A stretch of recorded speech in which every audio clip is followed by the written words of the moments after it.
whenever you have the Nun Salinah and tanween, there are different ways to pronounce the N sound in these places. The Nun Salinah, Sakin, like for example, you have the word minha, the Nun is with a sukun on it, and also an example, an, the Nun has a sukun on it, so that's an example of Nun Sakinah. Tanween is when you have the two fathas on the top, two kasras or two dhammas.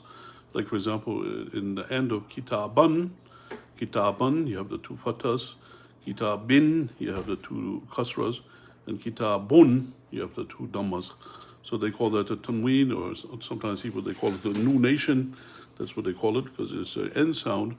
And for all these cases, every place in the Quran, when you have the Nun Sakinah and Tanween, there are different ways to pronounce it. And the way that you pronounce it is one of four different ways. You have either idhar, which means you pronounce it clearly, or idgham, where it merges with the next letter after it, or iqlab, where it flips from a nun to a meme, or ikhfa, where you hide the pronunciation. And the way to determine that, you have to look at the letter that comes after it, and depending on which letter is after it, then you choose one of these four ways to pronounce it. And we'll go into more detail in that in the future.